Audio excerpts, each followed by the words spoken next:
আমার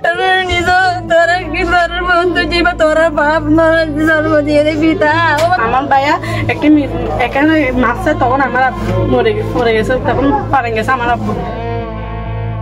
যে সন্তানের মাতার ছাদ হয়ে বড় করে তোলে তার পিতা, সেই সন্তান সামান্য পারিবারিক কলহ কিংবা মনোমালিন্যের জের ধরে জন্মদাতা পিতাকে হত্যার পর সেই পিতার পৈতৃক ভিটেমাটিতে পুঁতে রাখার মতো পৃথিবীতে নিষ্ঠুরতম সংবাদ খুব বিরল।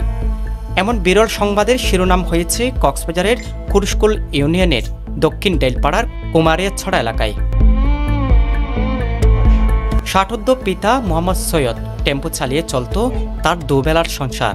4 সন্তানের একজন মোহাম্মদ রফিক, সেও ছিল পেশায় টমটম চালক।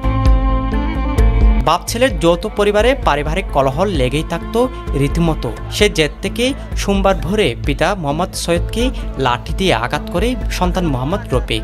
মুহূর্তে মৃত্যুর কোলে ঢলে পড়েন পিতা মোহাম্মদ সৈয়দ। হত্যার খবর জানাজানি হবার আগে সেদিন রাতেই মোহাম্মদ রফিক, ভাই শাহাবুদ্দিন, মা মনোয়ারা সহ মিলে বাড়ির পেছনে মাটি করে পুঁতে ফেলে পিতার নির্ধর দেহ। এই ঘটনা কাউকে বললে পরিবারের অন্যান্যদেরকেও হত্যার হুমকি দেন ঘাতক রফিক। সে বইয়ে তারাও ধামাচাপা রাখেন বিষয়টি।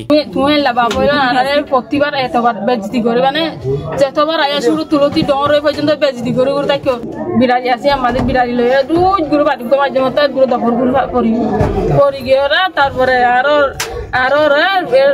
গুজুরি হাঁদুইতে গল্পে যে বিড়ালি কে নাই শিবু ধরে আর একটা মুসুরি বাই আরে মালা মাঝে আর জামাই তো তুই যদি হতা হ শনিকার হ তোরা আই তোরে মারি ফেলাই মেয়ে হয়ে আই তোরি থেকে আই কে গরম তাই তোরা আর ভাঙ্গি নিজ তোরা কি তোর বন্ধু যাইবা তোরা বাপ জন্ম দিয়ে পিতা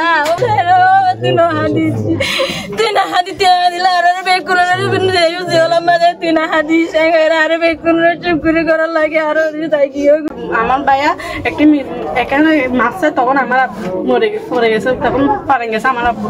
আমার বাসায় রেখে দিছে, তখন রাত এশারের আজান দিছে, তখন আমার বাবাকে ওখানে জানাজা দিয়ে আমার ভাইয়া জানাজা দিয়ে দাফন করে দিচ্ছে। আমার মা বলছিল তোর ভাইকে বাধা তুই গোপন রাখ, সেই জন্য আমি আমার কথাগুলো গোপন রাখছি। পুঁতে রাখা পিতার লাশের গন্ধে বাড়ির আশপাশ ছেয়ে গেলে সন্দেহ জাগে এলাকাবাসীর মনে। এর মধ্যে সারাদিন নিহত সৈয়দের কোনো দেখা না মিললে সন্দেহের তীব্রতা আরও বাড়ে জনমনে। পরদিন মঙ্গলবার সন্ধ্যায় বাড়ির পেছনে জমে থাকা কাদামাটিতে রক্তের দাগ দেখে মানুষ বুঝতে পারে সৈয়দের মরদেহ পুঁতে ফেলা হয়েছে।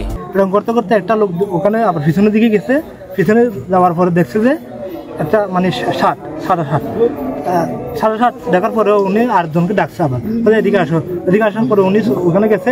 ওখানে যাওয়ার পরে এখানে যখন ফা দিয়ে যখন করতে তখন মানে নরম লাগতেছে আর কি। আমি ছিলাম তখন ওখানে, ওকে বলছি যে একটু দেখার চেষ্টা করে করতে হঠাৎ দেখি নরম তখন হঠাৎ করে একটা গন্ধ বাইরেছে। গন্ধ বাইরে হওয়ার সাথে সাথে ও মানে সবাই নাক গন্ধ তখন সহ্য করতে পারে নাই। তা আমরা আবার দেখছি যে ওখান থেকে রক্ত বাইরেছে। ও সবাই রোহিঙ্গা, মায়ের বাবার মার বাইয়ে পুয়াইয়ে মাঝে পুয়ার মাও রোহিঙ্গা, পুয়ার মাইন হালাই রোহিঙ্গা। তাহলে রোহিঙ্গারা আরো অনেকবার বিচার হইয়ে স্বামী স্ত্রী বিচার আমি নিজে করছি। স্বামীর দেয় না ভারে বউয়ে বছর বাড়ি করছে 10-12 বছর হয়েছে যে তো বাপরে বাচ্চা মারি ফেলে গাড়ি ফেলে এলাকার মানুষে তুয়ার দিতে রে নদী হেঁটে তো এর তুয়ার বেরিয়ে হতো বলে বিয়ে করতে গিয়ে মাছ রোহিঙ্গা হয়ে বলে। পরে স্থানীয়রা পুলিশকে খবর দিলে পুলিশ এসে মরদেহটি উদ্ধার করে ময়নাতদন্তের